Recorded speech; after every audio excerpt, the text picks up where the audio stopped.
Holy shit, dog. It is time for some more Livid Lady's Guide to Getting Even. Do me a great solid, leave a like on video, share, support, subscribe, ring that bell if you haven't already, and Patreon is where you can catch my full live reactions, all some more. You can also hype the video on the YouTube mobile app, which does help push it to more people and helps out these videos greatly. But let's jump into it and see if we continue to get even.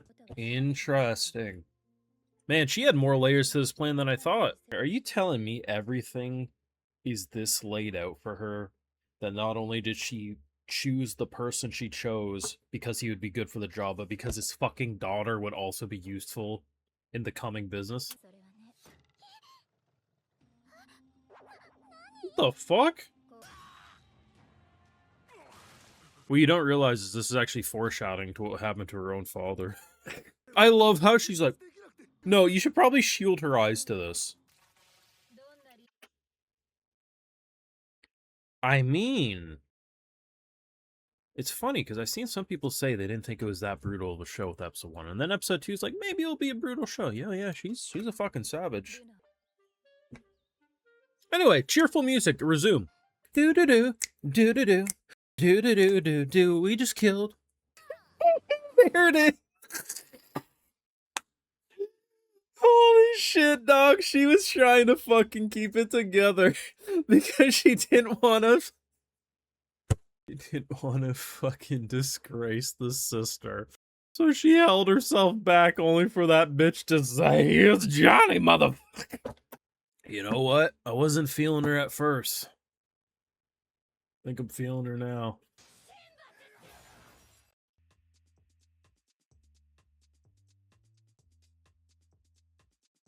Dog. Like, I knew we weren't gonna pull punches. I felt like she was gonna get even after the first episode, but I saw some people say it wasn't until episode 2 that they're like, okay, I'm starting to see how this girl is gonna get revenge. We saw someone manipulate a situation so hard, we ripped an entire company from under the scumbag's feet and own it all. Not only that, this very MC made sure to utilize it so well that she would get the daughter of the man who helped everything happen on her side to make things go even better. But now with episode 3, we finally see how far revenge will go. We will get our hands dirty. And hell, you know what? Initially, when I see her cutting down some bandits, I say to myself, yeah, it's kind of shocking because, you know, you're not really expecting this art style. But hey, you know what? Makes sense. She's saying these types of thieves are scum. They're below human. It is what it is. Where I kind of find myself shooketh is when a sister of a church commits every sin in the book with a grin on her face. I got a bird's eye view. I got a spidey sense. When I see this glare, I know something's up. But even I was shocked by how far she went, because the funniest outcome is that you have someone who just moments prior killed a bunch of bandits. She is okay killing people, but she picks up a hitchhiker on the road who works for a church. She is a sister of the church. I'm going to restrain myself. I don't want to bloody. I don't want to get a preaching. I don't want, you know, I have a good thing going with the church. I don't want to tarnish it, right? Seeing her just knock someone out only to realize that's what you're dealing with. And the best part is how she does it, not only with a grin on her face, but with like a little pep in her step as she's chipping away. It's one thing if it was just like this, like it was just kind of like this comedic thing, but they went so hard into it. The first set of bandits, we see a man's face get cut clean in two that if you go frame by frame, you literally see it like peel away. It's savage. But I think it's this exact moment. A man asks for forgiveness. Hey, I know this religion, it practices forgiveness. I want to atone. And the way she basically says a prayer for him, for the punchline to be, actually, you're not human though. Forgiveness isn't given to dogs. Not only that, she robs the dead. Like, there's a lot of religion in our own world where people, quote unquote, follow religion, but they cherry pick what sins are sins to them, right? Like, you'll catch them doing the most heinous shit, but then they'll draw a line at, oh, I'm not going to drink on this day. I'm not going to eat meat on this day. I'm not going to eat this type of meat at all. But then you'll do every other sin in the book. That's who she embodies. The collective double standards of religion. I love her. She might be the best character. She's a fucking psycho. And it says a lot that the maid and the new kid that's working for us can look at our MC and say, damn, we've never seen her so happy. This is the character who made her happy. I actually think the first 3 episodes of this show are some of the best intro episodes of this anime season, if we're being real. Because the first episode was about getting us to understand RMC's relation to the country, her betrayal, but how important she was to the country. Episode 2 is about showing us her cunningness and how she can get revenge without even getting her hands bloody. Episode 3 is about showing us the bloodiness, but also the camaraderie and how everything's gonna go, right? We now know this kingdom's fucked because Bro was trying to feed the poor, and he was basically gonna make the coffers go dry. He says that makes no sense because Elizabeth was always feeding the poor. Turns out she was using her own bank account. Not only that, she was using her own money to feed the poor, she was also providing opportunities for them to work and grow and all that stuff.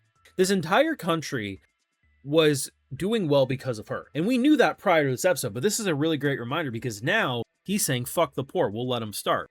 So he's going to have an uprising on his hand. This bitch is a weasel, very effective at manipulation, but her manipulation is going to burn this kingdom to the ground. We might not even get a chance at revenge. By the time we get here, this whole hierarchy might be dead. Now, granted, she says she wants to burn the whole kingdom now, so even if that happens, it's probably going to happen. It's actually insane how they're handling revenge. And like I say, I think the first 3 episodes of this show are some of the best introduction. I know some people said last week they only felt like it was last week's episode that they felt like, oh, this show's actually brutal. That people who were hyping it up as savage were right. But here's the thing. I think it was savage after episode 1. When you can end an episode, the very first episode, with an MC saying, fuck my dad, fuck the king, fuck the kingdom, I'm going to burn it all down. That's pretty savage to me. Even if you don't see it happen, it's a pretty savage declaration of war.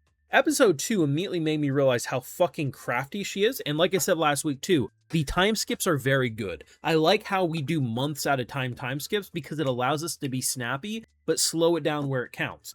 But yeah, the savageness of this, I ain't gonna lie, this is one of the most brutal fucking shows of the season. It really is, and it's not just because of the blood splatter, it's because of how this character manipulates everything.